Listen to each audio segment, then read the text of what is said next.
Hi everyone, welcome to మీతో ఒక మాట. నేను భారతి. ఇవి మా గార్డెన్లోని మిర్చి మొక్కలండి. మరి మిర్చి పంటకి చాలా ఎక్కువ మోతాదులో పురుగు మందులు వాడటం జరుగుతుంది. మనం తప్పనిసరి వాటినే వాడుతూ ఉంటాము. కానీ మనకి అవకాశం ఉంటే కనుక ఇంట్లో ఒక టబ్బులో 4 మొక్కలు వేసుకుంటే మన ఫ్యామిలీకి సరిపడా మిర్చి అయితే వస్తుందండి. ఇంకో అదేవిధంగా నేను 4 మొక్కలని అయితే పెంచుకుంటున్నాను. మాకు ఈ కాయలు అయితే సరిపోతాయండి.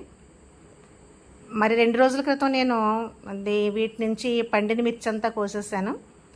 ఇదిగోండి, వీటితో ఏదైనా చట్నీ చేద్దాం అనుకుంటున్నాను. ఈ రోజుకి వస్తున్నటువంటి మిర్చి ఇది ఒక వారం రోజుల పాటు మాకు కర్రీస్లోకి సరిపోతుంది. మరి మీరు కూడా వీలైతే ఎలా వేసుకుంటారని ఆశిస్తున్నాను. మీకు ఈ వీడియో నచ్చితే లైక్ చేయండి. Thank you for watching.